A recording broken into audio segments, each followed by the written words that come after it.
sound many of us love to hear. During this episode of Physio+10, Nicole Bryant takes us through her journey as a physiotherapist, including her experience and involvement with motorsport racing. Welcome new and returning listeners to Physio+10.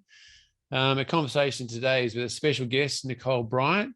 Nicole, can we just sort of start with why it was that you wanted to become a physio? Well, I was always really sporty at high school, so played lots of different sports. I used to do canoe slalom at a pretty high level, and then had a big shoulder injury, dislocation, spent lots of time at physio, ended up with surgery. So I had a lot of experience, I guess, with injuries and with how it felt as an athlete. So, sort of landed in it that way. So basically through direct exposure to the profession. Yeah, really, really great physios that looked after me and sort of inspired me to want to follow that path as well. Yeah, okay. Can you give us a bit of a background as to sort of where you grew up in your early schooling? So I was born in South Africa, in Cape Town. Mum and dad moved over to Australia when we were young, and went to school here in Melbourne. Went throughout school in Melbourne at a girls' school. And then, graduated straight into undergrad physio at Trobe Uni. And then, went from there. And you an only child, or have you got siblings that are also here in Australia? Yeah, I've got two siblings. I've got a twin brother and a younger brother who both are sort of more in finance fields. They didn't go into health, although my younger brother in later years has gone into health tech and lives in the US, working sort of for a biotech that does a lot of cancer research. So. And were either your parents in the health field, or was just you're the first one? No, my mum's a nurse. So, she was sort of in the health, more cardiac area field. But I think, I was always sort of more sports. I guess, most physios go to university wanting to be involved in sport and then do or don't sort of stray from that. It's definitely, where I wanted to head. And you said you chose La Trobe to do your undergraduate. Was there a particular reason for that? Well, I lived pretty close to it. I think at the time I wasn't too phased about which school I'd go to. Was just where I got in, and actually I didn't really get in first round. I got an offer in Sydney at Sydney Uni, and then I got a second round offer for La Trobe. So I only found out maybe a few weeks before university started, and I had previously enrolled in a commerce arts degree, which I didn't want to do. I was most upset about rocking up to Melbourne Uni and enrolling in this commerce degree, picking subjects that I just didn't really want to be there for. And then I got this late call from La Trobe saying, hey, we've got a place for you, do you want it? So, I very nearly could have, I guess, completely switched the other way, but luckily sort of came through. But La Trobe I ended up being really happy with my decision, and really happy with the practical elements of the course, and had one of my best friends at the time had actually gone to Melbourne University, and we sort of would compare experiences, and I felt like I came out as a really well-rounded graduate, not super academic, but with the right practical skills. How did you find that just whole undergraduate experience being at university? I personally didn't love it. I think sort of study doesn't really come naturally to me, so I have to work really hard. And I actually failed, I think, my Orthopaedics written exam in third year, sort of a big exam, and I had to resit that. And I found it really challenging, the contact hours, plus trying to work on the side, earn some money and work and get some physio experience, just really, really hard. And I nearly left a couple of times. And the thing that just kept sort of pulling me back was when I did quite a bit of work, with footy teams as a sports trainer, and I worked at a big clinic in Melbourne, really well known, Melbourne Physiotherapy group, some really experienced physios who, still Greg Cunningham, Jane Banting, Wendy Braybon, they were like my early mentors, and they I just really enjoyed that environment, and I just sort of stuck with it, thinking uni's not where I'm going to be working. And so I got through, really. Once I got to the clinical placements, I really enjoyed it, did really well, got good marks, but it was real struggle at times. Yeah. But yeah, I had lots of friends who left, just went, this isn't for me. But it was really hard to keep bringing yourself back to, like, this isn't actually what it's working life for most people is going to be like. And it wasn't. So, but yeah, got there eventually. That's an important realization. And the benefit is that you are working around clinicians and you can see that's what you want to do. And this is really just a speed hump in that process of getting there, isn't it? Yeah, absolutely. And I think that's the key at university, is to seek out those opportunities that often not paying, the most money, but they're invaluable experiences, really, just in terms of even passive learning and just exposing yourself to what opportunities are out there. What was your main source of study technique? Like, how did you study? Were you a written person or a visual person or an oral person? Yeah, definitely more visual and written, probably. Yeah, I think I used to just probably a lot more kind of, sort of space understanding. So I need to see it and like feel it and observe a lot. But then just a lot of memory for a lot of it. Sheer grit, I think, for a fair bit of it. Especially some of the stuff, some of the stuff, I don't know how much they do of it still at uni, but when I was, still going through some of the, electrotherapy stuff, just some really outdated stuff that isn't really practiced, that you just, even like really deep level physiology and stuff that you don't really use in clinical practice, just having to just really memorize it.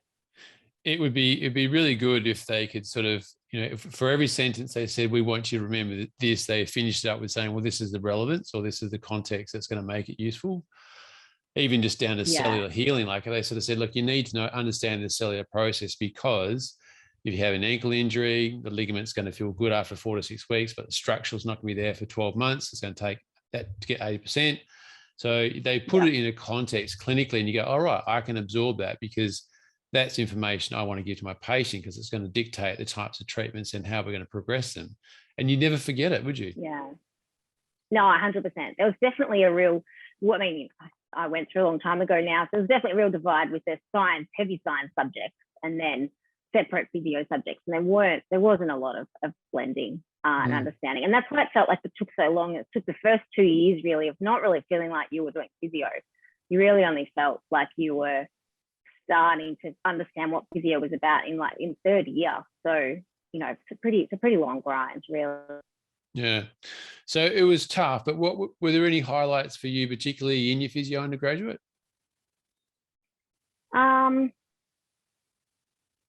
I really enjoyed the clinical placements, I guess. That was what sort of really started to, make it more enjoyable. And I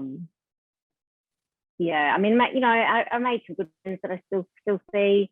But yeah, no, not a lot, to be honest. It wasn't really for me. Yeah. Now so it's good to get through. You're in Musk and sports now, but was that always your first love, or did you have a pediatrics bent and then you changed it, or what were you really interested in when you were graduating?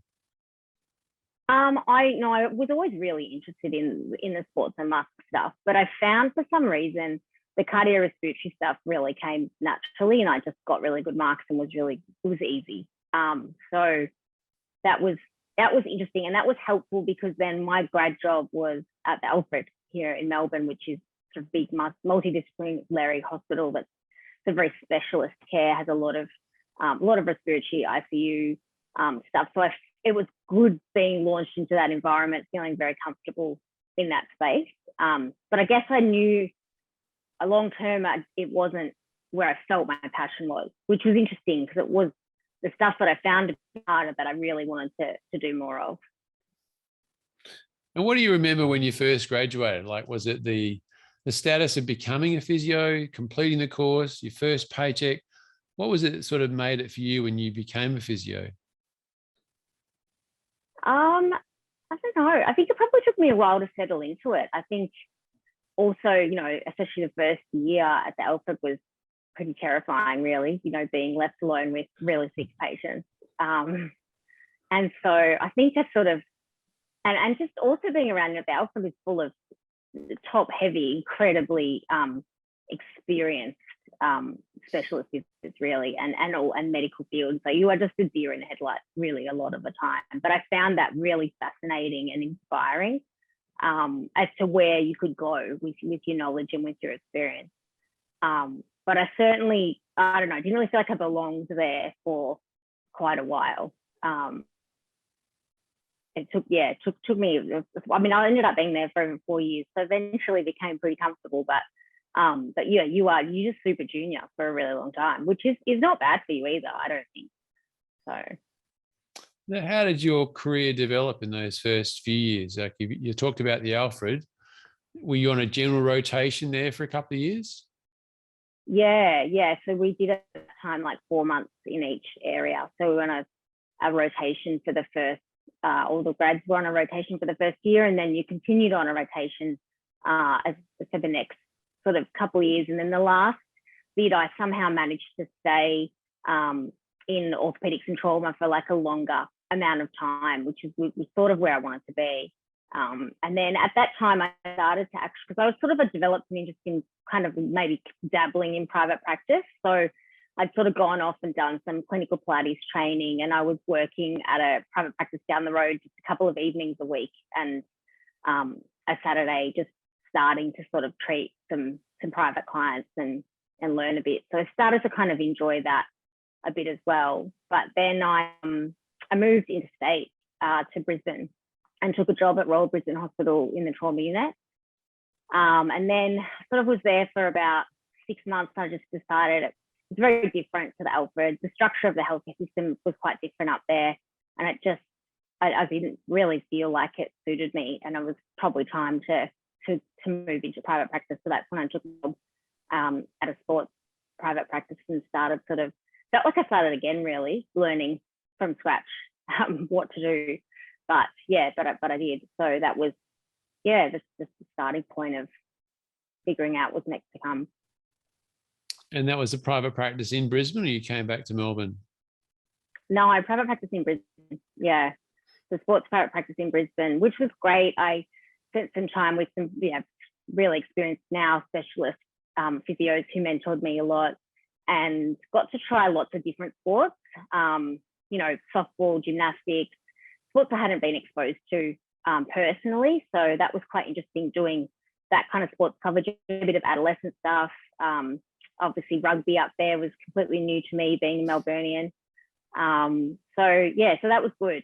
And then I sort of had wanted to do more and more of the clinical Pilates stuff at the time, and then took a job at a private practice in the CBD in Brisbane. And it was at the time kind of the first of its kind, in that it was sort of looked like a day spa, but was targeted more towards females and had a big clinical Pilates studio, and was beautiful, like beautifully fitted out. And ended up working and still did quite a lot of sports stuff, because I was competing in triathlon at the time, and we would get quite a lot of CBD, runners and triathletes, cyclists.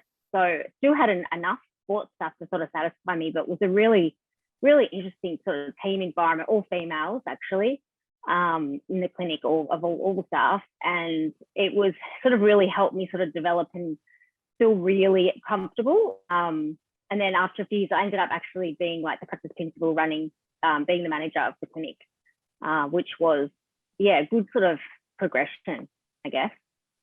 So it was Lululemon City, was it? It was in the city, It was a place called Revive in the city in Brisbane, Julie Campbell's practice. So they've still got a practice in Ashgrove. It's quite big. And that transition from being a clinician to a practice manager, does that mean you went full on to the managerial side, or that was just a part of your job? Yeah, just a part of the job. I think I sort of naturally started taking on a few more of those responsibilities because I was there full time, and I took an interest in marketing and helping sort of orientate, integrate junior staff, and sort of gradually learnt more.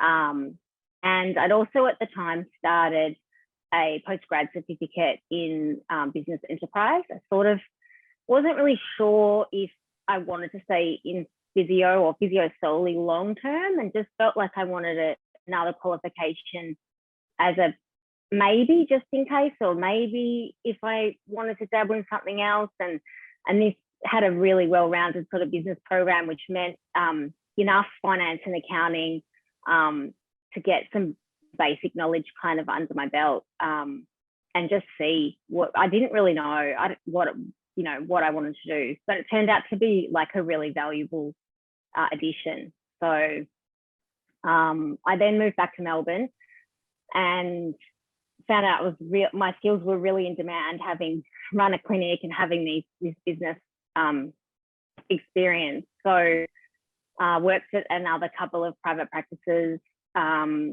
and yeah, for the next sort of few years, and then sort of started this idea of wanting to start my own. So sort of gradually before we get there, were these deliberate choices in the jobs that you were selecting, or were they sort of things that just randomly came along that you just said yes to?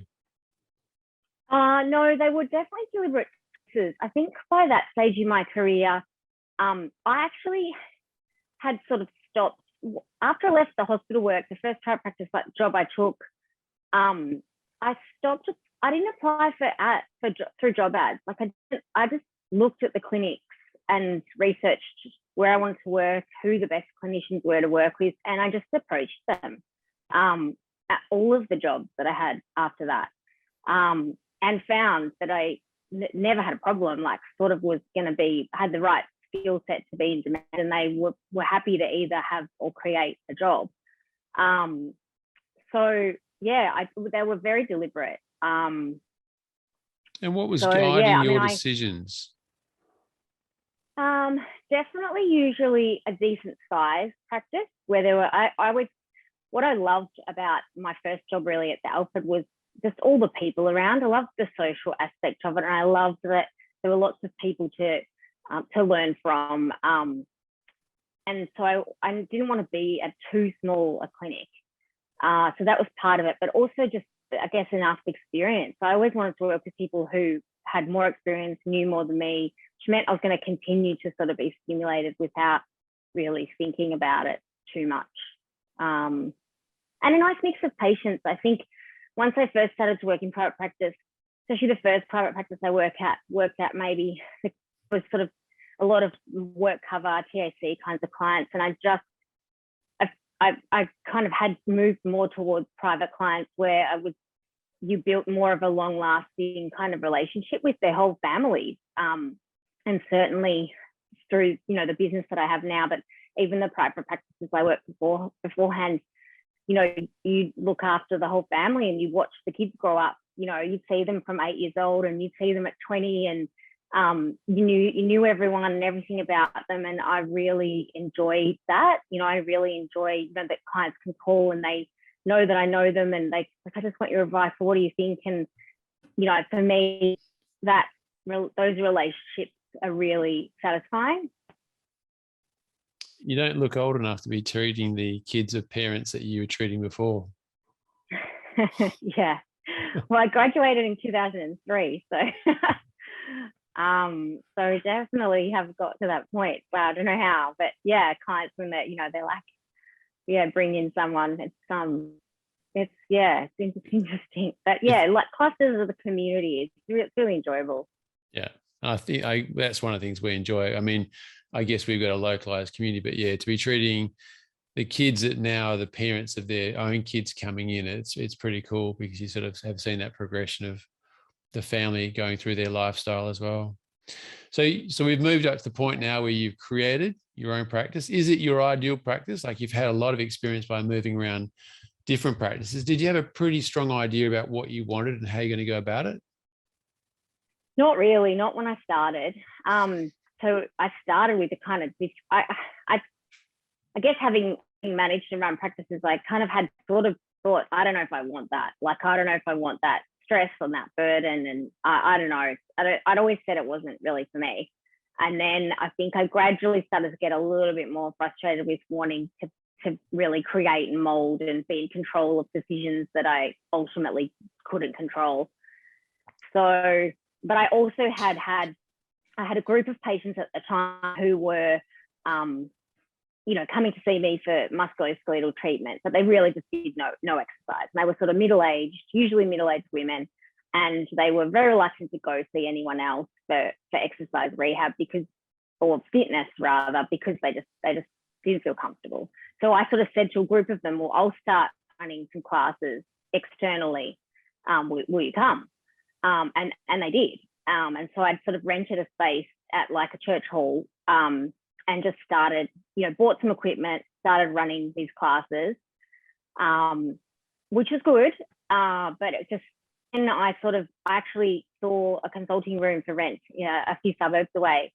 And it was at a really cool fitness, like a boutique fitness studio that was pretty new and had some quite good exposure of, people doing really cool things on social media. And I thought that might be quite a good little addition. So I rented the room there and then moved the fitness classes into that studio, and had sort of just, the room and the fitness studio. So it wasn't what I don't know, it sort of was a little bit more organic at that point. And I guess the more I did it, I really enjoyed that I could mold every single facet of how the client was treated, the complete experience, all of the technology that was used, even just the little things about, when you work at a practice and there's someone's not cleaned up something or the stock's run out, or just the little things that would maybe irritate me. I could control every element of that. And then I really sort of started to learn how much the clients really enjoyed that, an elevated level of experience. So it was just, better getting the feedback, knowing that they were having, every part of the business was giving them what they needed, basically. Would you say that's your personality, that you like to control things, or is that something you found was necessary to produce the experience no, that you wanted? I definitely like things to be really organized and really definitely in control. So yeah, definitely would be a personality thing. I think probably some of the, feedback I might have had over the years is that my standards might not be attainable for everyone. But yeah, having said that, I think you attract, the people and the staff that, enjoy working at that sort of pace and level too. So yeah, that's kind of what was found. So you kind of organically grew this practice. Did you stay within that boutique gymnasium, or was there a point where you outgrew it as far as facilities and size? We were starting to outgrow it and starting to look at other options. And then they actually have sort of talked their landlord into letting them out of their lease. I think we didn't really know, but I think they had some financial problems and they just suddenly closed. So there was myself, a physiatrist and naturopath, who suddenly found ourselves homeless, basically. And so had to find alternative premises, and found a big warehouse to rent and moved in there. So basically tripled the size, more maybe, of the space that the business was renting. And it was ready to, but also had to take it suddenly. So kind of couldn't secure a really long lease there. It was more of a 6-monthly kind of extension proposition. So took that anyway. That was in January 2020. So in Melbourne, we had March, bang, lockdowns hit us in March 2020, which was not great and really, really tough. So we stayed there and still managed actually to do okay and have enough clients and get through. And then the landlord there was actually in financial trouble themselves, so they had to move back into the premises. So they ended up giving us notice last year to get out. So we're actually in brand new premises now where we have a 10-year lease, which is great. So we're not going anywhere, but it's meant January's been basically renovating and moving and getting settled again, which is a lot. But yeah, that's been busy. Through, so yeah, it's been busy. So So the skills that you get undergraduate aren't exactly what you need postgraduate. You said you did a business course, but was there anything else that you did that you found particularly invaluable in your preparation for becoming a business owner? Well, I think definitely being the manager of a practice, really, of someone else's practice, basically, where you're learning, you're taking control of certain aspects of the business, but it's ultimately not your money and you're not your, finances on the line. And that's a really helpful way to start to sort of grasp some of the concepts and learn from the ground up before actually, having it all come down to you. So that was probably one big thing. The other thing that was really useful was when I was in the renting space in the fitness studio, the other business owners, so the podiatrist was another woman and the fitness owner was another woman. Three of us were similar ages and we would discuss business all the time, even just little questions like, what do you pay your accountant? Or, the lawyers, this is coming back with a contract, the lawyer's saying this, like, what do you think about that? Like, just in terms of having other small business owners in a similar position who are really honest about actually telling you, like I had other friends who were maybe a bit further down the line in business, whether it was physio or something else, who were always a bit guarded and not really wanting to give you a really honest answer. I think it was invaluable being able to surround myself with peers who, we could just be open and honest with each other. Yeah. And what did you find, or what do you find difficult about being a practice owner? Well, I think really it's just the volatility, and that's not normal, I guess. We've just had, especially the last couple of years when the business has been at its biggest growth point, just extreme volatility with government shutdowns and restrictions. And so it's just made moving forward really hard, just been sort of surviving. But I think, the fact that it all comes down to you is probably the hardest, but you get better at making faster decisions and, backing yourself, I guess, over time. So I think it's been really good for me. I've probably toughened up a lot. Like I'm a lot more assertive. I, will question things more, whereas I was really young, I would, just didn't have that level of confidence. And again, you don't learn that, those skills really at university. But I guess doing more, trying more, you kind of do. Is there a way you might decide, I'm not saying you are going to, but if you were going through this process again, is there something you do differently next time round? Yeah, I think I would buy a business if I could. Like I would have tried harder to.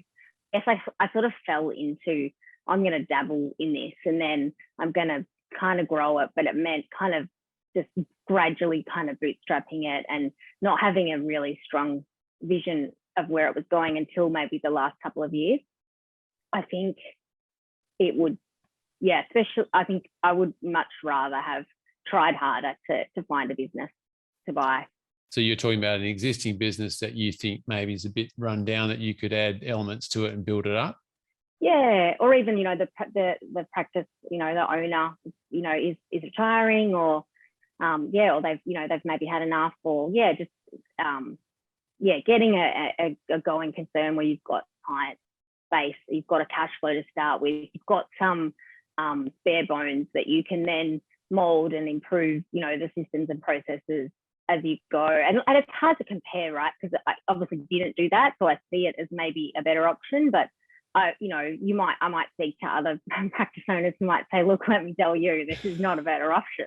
Like I've spoken to practice owners who, said, had business partners, and I've had certain points being like, geez, I'd love a business partner, someone who's maybe got the skills that I don't have, and we can help each other. And then I've spoken to other, physios in business, and they're like, mate, don't think that would have made life easier for you. Let me tell you, this that have made it harder. So, you're gonna have, I think, lots of different variables regardless, right? Yeah, I think there's a lot of people out there would say they started off with a friendly partnership and then it all, for different reasons, it certainly didn't turn out to be friendly at the end. You've been involved in quite a few businesses, both in Brisbane and in Melbourne organically and now where you are now, would you say for you there's an ideal mix of structure, like between physios and gym and Pilates and, I don't know, sports team consulting? Like, what do you see as the ideal mix for a practice to be thriving in Melbourne? I mean, I think we definitely have the ideal mix for our client base. I think it might depend on where you're situated in terms of community, and we're inner cities. We've got a lot of professionals, a lot of really active people. So I think in terms of the business model, it works really well. We still have a really strong physio component. I think in terms of the sports stuff that we do, I think it helps us a decent amount with marketing. I think it helps a good amount with recruitment staff because it's interesting and different. But I think the biggest thing I've just sort of held true to is basically creating a practice that I really enjoy being in. Like I really love the mix of the clinic work, the sports stuff, the community relationships that we have, like I find that, I need to be happy here. So that's probably the most important thing, that we can, be profitable, earn some good money, but enjoy it, not just going after work that is paying well, but is just no one wants to do it. It's not fun. So can you describe for us then what your business mix is, or your community relations involve? Yeah, so we've got it's like consulting physiotherapy for sports and musculoskeletal injuries, and also sports rehab. We've got like a sports rehab gym and clinical Pilates gym, so small group rehab, one-on-one rehab. So yeah, it's heavy classic sort of physio business. And then we have the sports teamwork. So at the moment we consult to two V8 supercar teams. And do like a lot of work with one of them. So one of them is strength and conditioning for the team, the pit crew at their gym facility twice a week, and traveling physiotherapists with that team as well. The other team we do some traveling physio work with as well, but not for the complete season. And then the community stuff. So we've got really close relationships with some of the gyms in the area. So for example, one of the F45 locally, and so we help out with their challenge. They have like a 8-week challenge for their members, and so tonight, like we'll go and do a sports recovery type class with all their members, and so do different kinds of things like that with the gyms in the area. So I think we're really approachable. Like, go on. You're very approachable. I was just going to ask you. Can you give us a bit of a detail what your sports recovery? You've gone to them, or they've come to you and said, "Can you help us out?" Or have you gone to them with a proposal saying, "We think you could benefit from this"? Oh, they came to us with this one, but we've had with most of these places, over the sort of 6 years now that the business has been going, we've had ongoing relationships with these studios, with the managers, with their personal trainers. So they send us clients. We, go and do classes there occasionally just to keep touch base with them. We might go to some of their social functions, sort of get to know them. So where my business is based here in Richmond. We've got Richmond, South Yarra. It's very inner city, Melbourne, lots of fitnessy, sporty community where everyone sort of knows each other. So a lot of the personal trainers work at different studios. Everyone is really quite interconnected. So you might often, bump into someone at a gym or an event or something, and then you'll get talking about something and they'll say, we're doing this, or so that will often happen. This particular instance, they came to us and said, hey, we're trying to get back on our feet from lockdowns. Can you help be involved in the challenge? So I think it's just that continual networking that opens up opportunities. Okay. And I think everyone's going to want to know about the motorcar side of it, because that is pretty unique for, I guess, what your particular business does.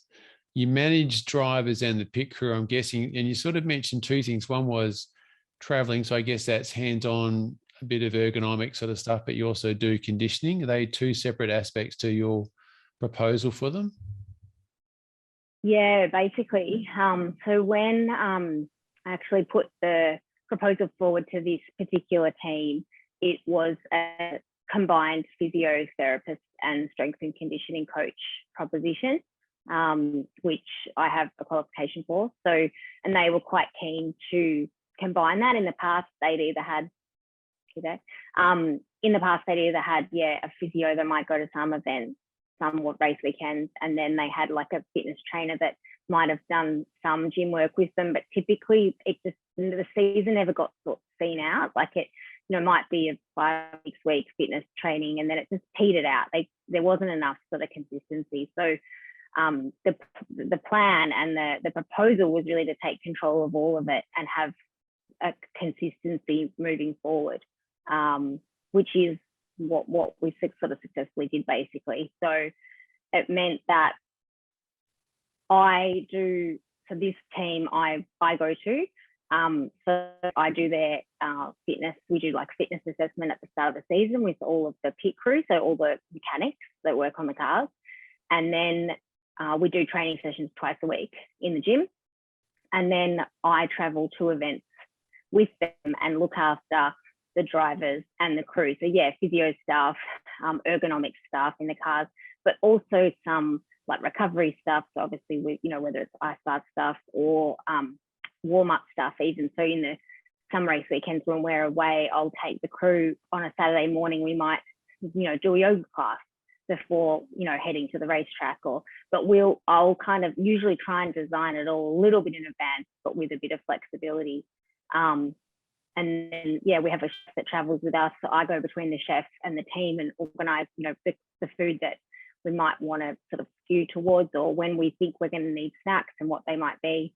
So it's a little bit multifaceted, but it means that I think the biggest sort of bonus of doing it that way is we're not big. Well, at the moment, we're not big enough. So it's not like they don't have the budget in motorsport for sports performance, or have not typically allocated the budget, say the AFL teams maybe have, where they can have, a dietitian, sports doctor, physio on hand, whereas I'll generally coordinate all of it, but I still have those experts that we will still get in when we need to. But it's kind of helped the team to see the real benefit in having on there more consistently. And then of course, in terms of physio, if you've got an injured crew member or athlete, if you're actually doing their fitness training, it's just a bit easier to be modifying it to be on top of knowing what's going on in the team than if you're having to collaborate with other fitness professionals, which you can, but it's like you're traveling with this sort of small group, sort of 15 to 20 people for a season. It tends to be easy enough to sort of just manage it itself. I was just thinking that the cockpit is a very small playing field, and even though these guys are elite athletes, do you sort of see similarities or differences when you try to educate, condition, and deal with injuries, even given the playing field is so small, so to speak? Compared to, say, other sports, do you mean? Yeah, like most athletes are playing on a basketball court or a football field or a netball field, but these guys physically are staying within a very small space. Yeah. Does that bring you to, I don't know, different types of conditioning programs that, say, a standard elite athlete would be under, or is it not? Is it pretty much the same? Yeah, I think it's probably similar in a lot of ways. Like it's still dealing with quite high consistent heart rates, so you're still training for that. And then you still train, like the forces are still quite high. So in a V8 supercar, when they hit the brake pedal, say at Bathurst, the heavy braking maybe like 4 times a lap, it's equivalent to like an 80 kilo leg press in terms of force. So they're still needing to be, it depends on what car they're in. So with motorsport, whether the car's lighter or heavier, and what speed it's carrying, what the G-forces sort of are, it does change. So it depends on what these drivers, what category they're racing. But yeah, you're training those demands, and obviously the heat as well. But in a race car, the injuries that we see are typically like a high performance desk job. So you've got similar kinds of neck pain, back pain, neural stuff. So yeah, really similar. But then alternatively, these guys, because they're training, like a lot of the drivers do a lot of cycling, a decent amount of gym work, although they don't need to be super bulky and heavy. They still get injured training. So sometimes you're dealing with, training injuries as well. And so do you have to get into a car and experience these braking forces to understand, or they've got standardized data? Yeah, you do. You really do. I mean, you can look at the that's data. a shame. But you are honestly, like, you can't understand it till you've been in it. So I'm really lucky. I've been in a number of V8 supercars, been in a number of different sports cars. They're all just so different. So you have to get a feel for it. And, I've spoken even, to drivers who say I've seen other physios and like, oh, they just, don't understand how I'm getting this numbness or whatever. And I just don't think, it's like, I say to people, it's like, if you grew up playing tennis and then you're a physio, you can get your head around treating a tennis player, even super elite tennis player. But for motor racing, until you're really around it and in it, it's really hard. It's really hard to understand. Because even when I bump into physios now, they're still like, what do you do? Like, what do you do at the racetrack? Like, how do you, like, are you busy the whole weekend? Like, what do you do for them? There's still that misconception that it's not super physical, I think which is interesting. Yeah, I like the way you said it's a high heart rate sport, and I had never really thought of it as that. But when you say that, it makes logical sense that they have to work. I'm guessing they're working that 85-90% heart rate max, even though they're not so moving. They are physically challenged at every single turn, so to speak. Yeah, absolutely. So yeah, a lot of their training is around that. But in that same sense as well, look, even the very best drivers, the majority of the time, what they need to be doing is racing. So there is a racing other cars categories, or they're karting. So karting's really good for them. So they don't need to be in the gym training so much, so long as they're sort of meeting that conditioning. Yeah. Okay. So it's not a body contact sport where they have to predispose themselves to that sort of physical contact to toughen themselves up, so to speak. Yeah, no, they don't. I mean, we still do off-season musculoskeletal screening, and there's still lots of different things that I'll look for, and still assess certain, whether it's usually lateral hip control or scapular stability and stuff. There's still lots of things that they need as a higher requirement. Still very sports specific, basically. Yeah. Now you're definitely in a male-dominated sport, and you're obviously a female. A lot of my other female colleagues roll their eyes when they have to sort of integrate with some of these male macho sports. Do you have any tips or suggestions for, say, maybe younger physios, females that are moving into such sports, how to manage that situation? Yeah, it's interesting. It's interesting, even obviously hearing that from other females. Like, I certainly haven't experienced any level of discomfort or discrimination being a female in motor racing. A lot of the people that work in motor racing are kind of especially very highly specialized, highly intelligent, very well educated, and so everyone's really, really good to deal with, really respectful. I think the biggest thing about pro motorsport is most of the personalities are quite introverted, and so you need to be quite measured and calm. And if you're consistent, then you start to be really well respected. I mean, you've still got groups of boys, and boys can definitely be boys, and there's definitely conversations that can border on. I'm usually pretty easygoing, but there's definitely times when I'm like, okay, guys, that we've hit the ceiling here. That's enough. It's enough now. And there'll be an apology, and I think you just need to be consistent in your approach, and to be comfortable enough to voice if something's not okay. But you also I think it's the same with any sport. The clinicians that do well kind of maybe listen more and learn more than they sort of talk, and offer advice when it's asked for, not when it's not. They're probably the biggest things. Yeah, although there are times when you need to say, I've got the experience in this situation, I need to speak up, as opposed to be quiet as well. Yeah, absolutely. I think that is, I think, yeah, that definitely is the case. Yeah, it's an interesting one. I think you have to have been around enough to be listened to in some of those situations. I guess it depends on the sport. It's different if you're coming into a football environment, say, where there can be elements that are really dangerous from the start. Yeah, I see what you're saying. I think it's the experience. I think I probably wouldn't have been as successful in this elite level of sport at a really young age. Yeah, I think I understand what you're saying there. It's you gotta get the runs on the board to be listened to in the first place. I think that's what you're saying, isn't it? Yeah, I think also you've got to, like, be quite sure in what you're saying is accurate and is gonna be listened to. But yeah, I think it's more just, you just have to, get the runs on the board, spend time being around the experienced people at a younger age, and not jump into it necessarily faster than you're ready to. I think would be probably my advice. Yeah. I don't think the old fake it till you make it really works in high performance sports.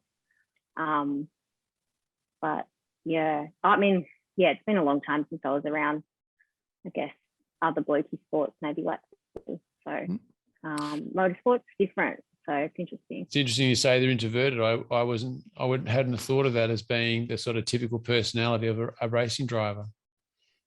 Yeah, most of them are really introverted. They might spend hours and hours and hours in a simulator. They might spend 8 to 10 hours a day, 5 days a week in a simulator. Very kind of engineering brains. Very analytical. Not on the whole, there's a few, some of obviously Daniel Ricciardo's a typical extrovert, but some of them who really thrive on the media element and who thrive on being around people, the far majority do not thrive in those situations. So it's interesting. So just stepping back sort of to your last couple of weeks, what would you say is the most common bit of advice you're giving your patients in general? In general, I mean, certainly here in Melbourne is a lot of encouraging people to sort of get back into life, really. Like, still a lot of people staying at home, still quite sort of scared to go out and socialise, scared to go back to the gym. There's still quite a high level of sort of stress and anxiety, and that's causing a lot of pain and issues. So really just trying to be quietly encouraging at the moment, and talking about, lots of discussions about energy pacing and stepping back slowly, which is it's different, but yeah, it is. I mean, it's interesting. Like, we've just for the first time had to wear masks, and now I think you're going to find that pretty weird. But we've only just moved into a mask mandate now, so the last couple of days is the first time I've had to wear a mask actually at work. So we have been exceptionally lucky like that. So far, what would you say is your hardest lesson that you've learned as a physiotherapist?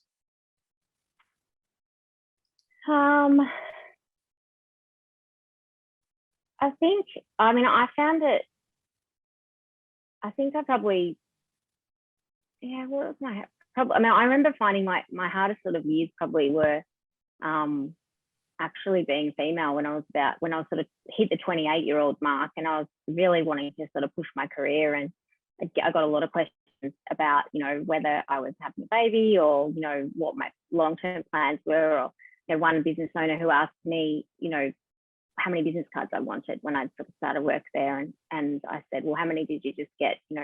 Whoever else was, Ben who'd started, say, oh, we got 500, we'll get me 500, and we're just not sure, where you're going to head. And it all sort of, I wasn't really prepared for it at the time. And I think there was definitely situations where I saw opportunities that were given to males to become partners in multiple businesses, and those same opportunities just, I felt, weren't really afforded to me. And I think, I wish I'd been a bit more on the front foot there, and I would like, to see other females be a bit more forward thinking about the next stages of their career, rather than you just sort of step through it. I stepped through it as sort of organically as I kind of did, without really thinking further ahead, basically. So how would you do that differently, like now that you've had to think about it? I'd be more open probably with the discussions I was having from the start about the expectations that I had for my career, rather than sort of taking jobs and thinking that I could just perform well and that opportunities would be given to me, I guess.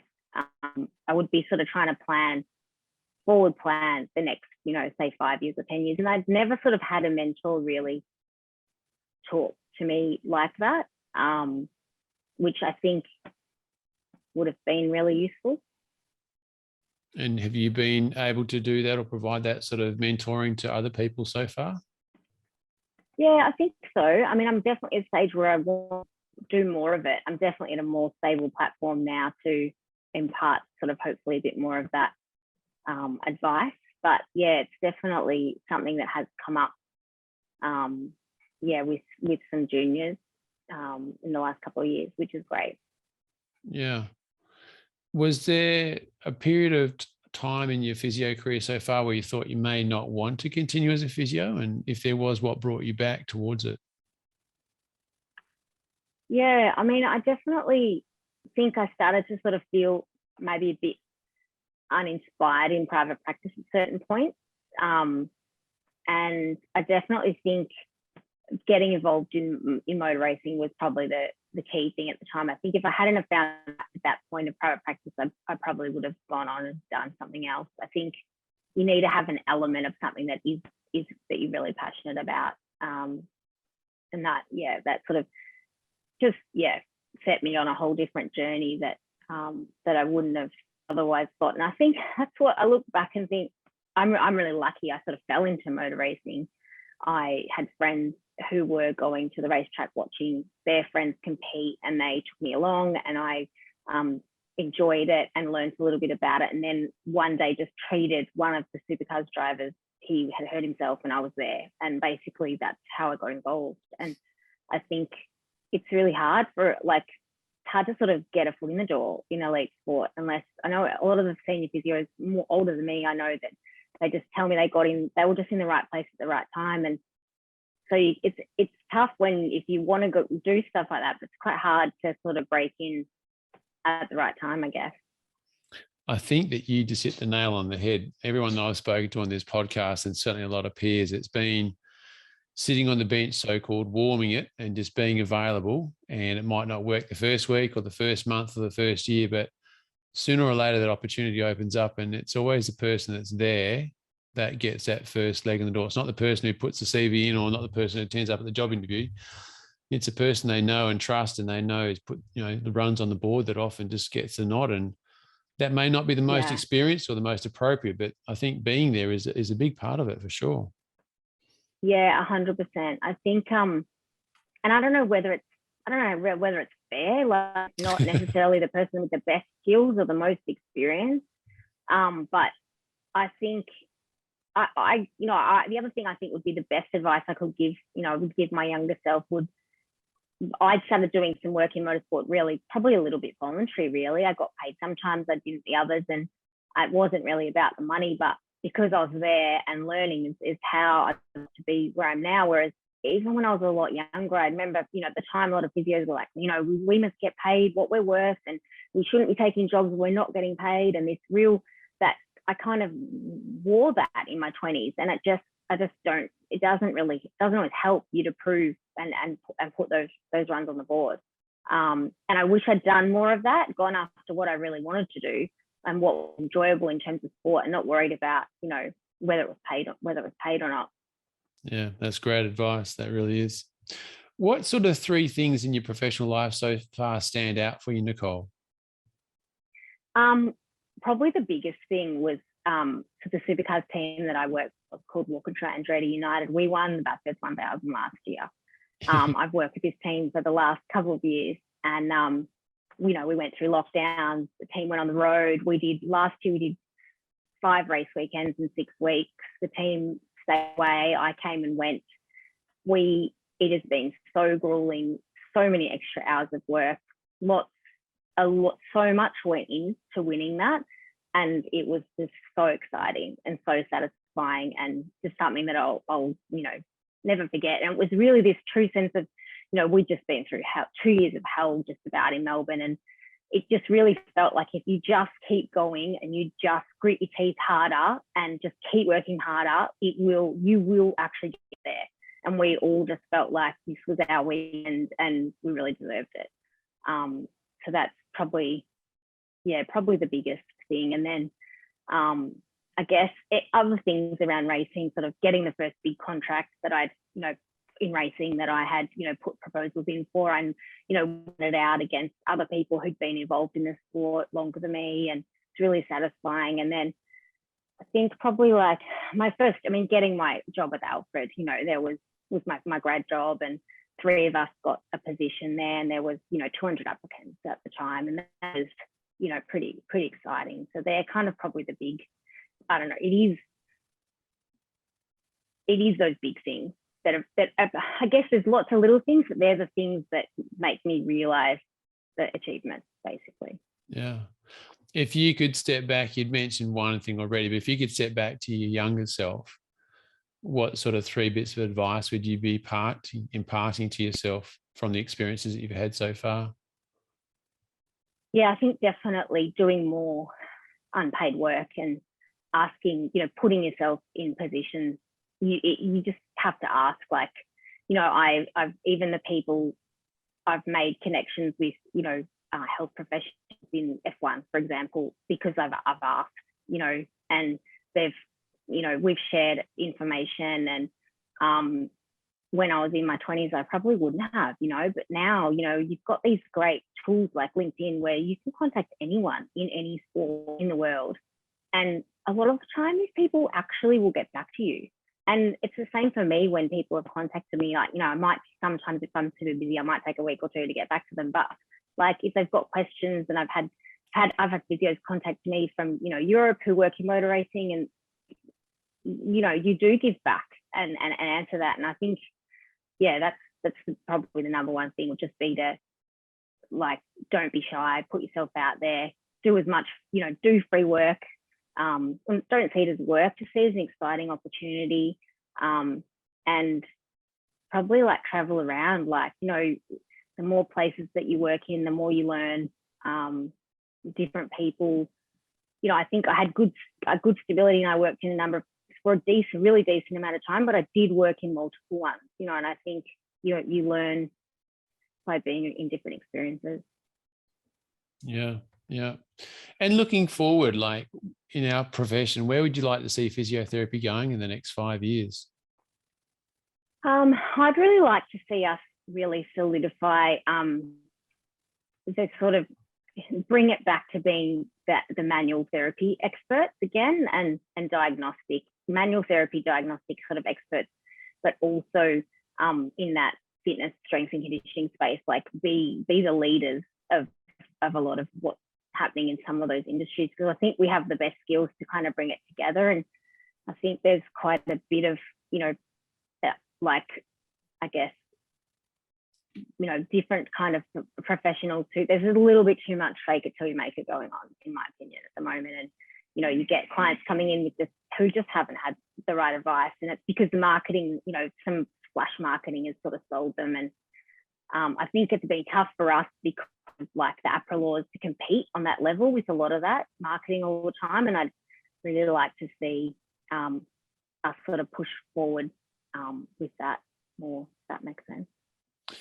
Do you want to explain that a bit further? Like an experience that you've come across?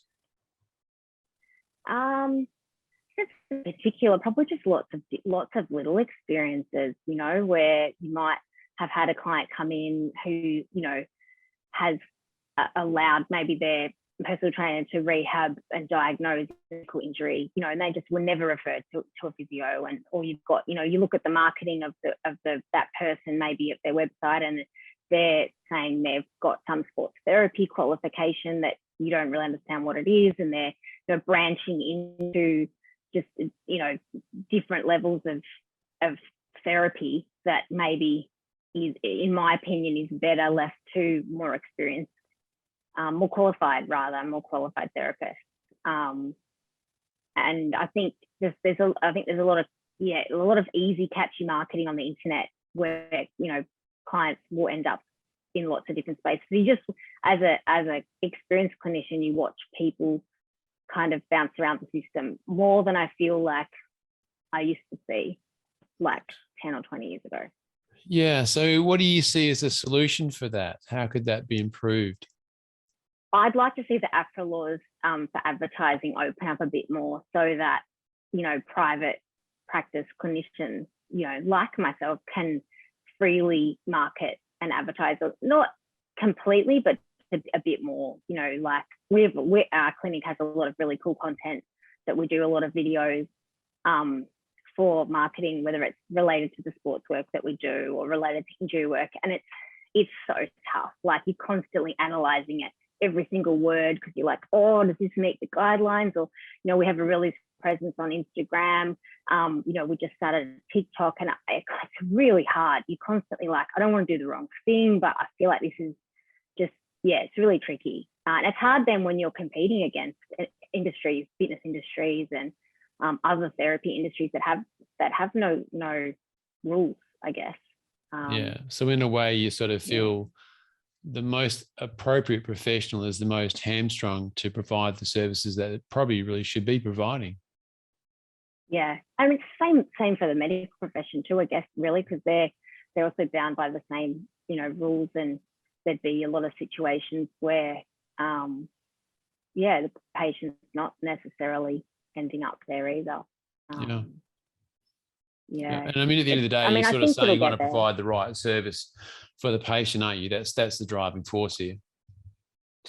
Yeah, you want to be able to, like, as I said, you know, earlier, we want to see the kinds of patients that are suited to our clinic, but we want to be able to funnel them the right ones there as well. And you're constantly just trying to figure out how best to do that. That is different to word of mouth. At the moment, the majority of it is really just word of mouth. And it will be interesting to expand that a little bit more. Yeah, great. Well, thank you very much for your time, Nicole, and explaining where you're at and where you've gone with your journey on Physio+10. I find that really interesting. And I think the way you put it all together, saying that for your motor car racing team that you looked after, you do the pre-assessments, you do the acute treatments, you do the rehab program. And I think in a way that sort of niche is what you're trying to sort of say, that I think as physios, we do have the skills to provide that whole service. And I agree. I think that as a movement-based specialist profession, that we can really sort of dominate that sort of area, and really probably got the skills to do it. So thanks heaps for coming on and sharing your journey. And I'm sure the listeners will really appreciate those experiences. Thank you very much. Yeah, thank you. Thanks for having me. Thanks, you know, for the questions that really made me sort of have a good think about it, which is always nice to reflect. You're very welcome.